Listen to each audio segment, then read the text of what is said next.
今天收到轻飘飘的一个小箱子，打开一看是2颗兰花。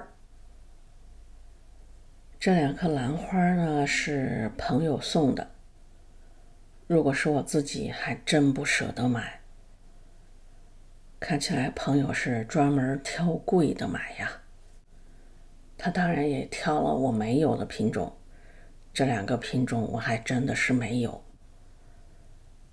这个朋友太客气了，谢谢，花已经收到了，非常的好，但下次真的不要这么客气了。花是在这家买的，我不知道是现在价格就是这么贵呢，还是说网上买比较贵，因为我很少网购。这2颗，大的80，小的40，外加运费，是用锡箔纸包裹着过来的，没有盆儿，所以我需要给它配一个盆儿。配这个盆儿之前，需要先研究一下。这2个花对我来说真的是新的领域，所以呢，需要知道它们的特性，才知道怎么栽种，栽种好之后放在什么位置。先来看一下，这是大的这颗，它是有带棱角的胖胖的小小的假鳞茎，根儿是细细的白色的，有点像文心兰的根儿。这边有新的芽儿，这些假鳞茎是白色的，估计是因为之前埋在盆里吧。叶子就是这种绿色的，带点褶皱的叶子，下面是一个硬硬的细细的柄。看到这儿基本上可以猜出来它的繁殖方式是可以分株的。再来看这个小的，这儿像是折断的枝条，但是已经有根儿了，所以看到它的这个状态就能猜到它的繁殖方式是折下来一阵儿就可以。这个根儿从下往上很多地方都有，它的生长方式呢也应该是这样，从下往上一路爬升。此外我还观察到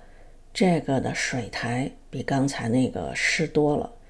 那么我想这个平时的栽种恐怕药水比刚才那个更多一些，我是这么分析的。开箱开到这儿停下来，没有马上栽种，而是根据标签上的名字查了一下它们的特性，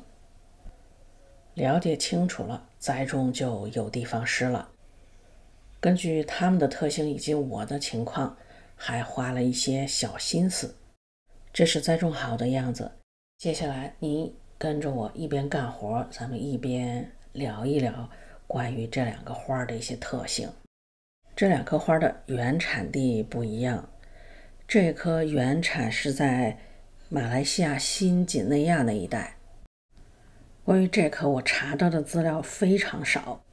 除了查到原产地，还查到它是附生兰，是附生在长满苔藓的树干上，也可以是在地面上跟苔藓混生在一起，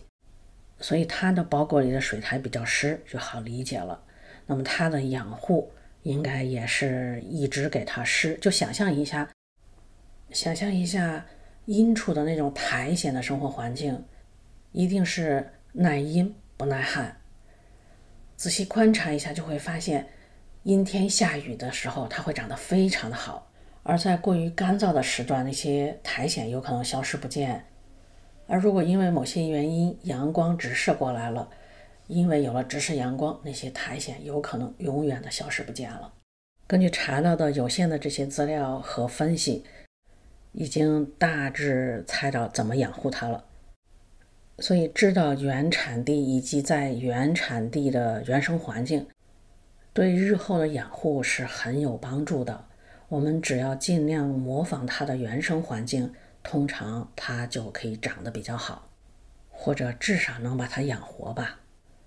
按照这个思路，我们再来看一下这颗原产地是在巴西圣保罗那一带，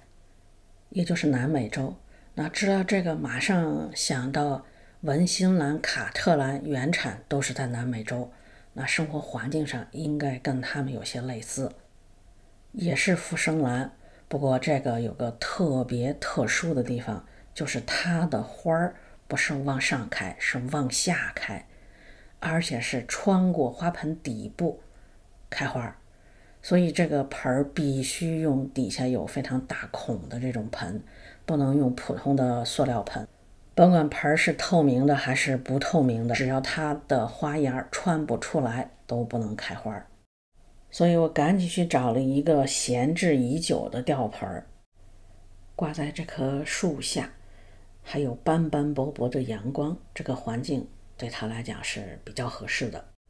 收到的这2个花都是喜湿不耐干，盆土不能彻底干燥，要一直保持湿润。为了能够一直保持湿润，我想了一些小办法。您已经看到了水果网，是的，这次水果网又可以派上用场了。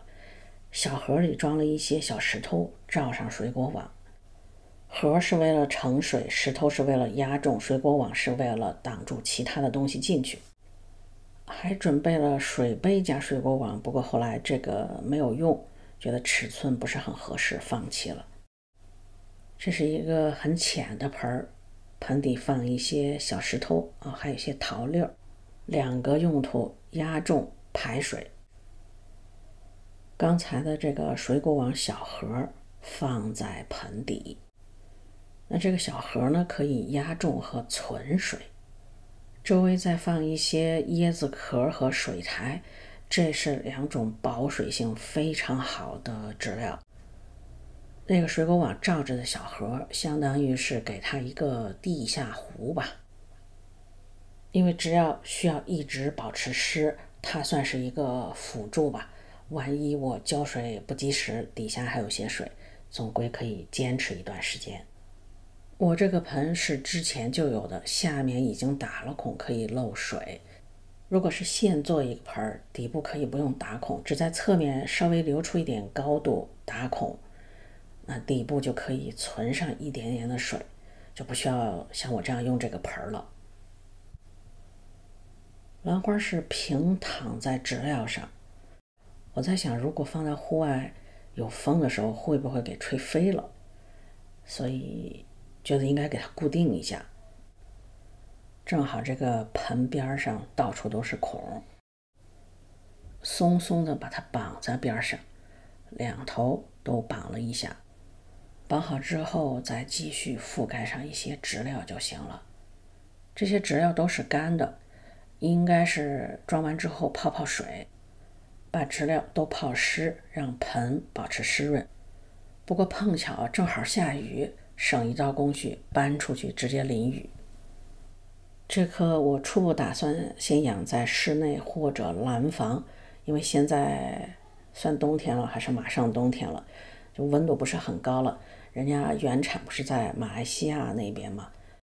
直接放户外的话，我怕它太冷了，再给冻感冒了就麻烦了。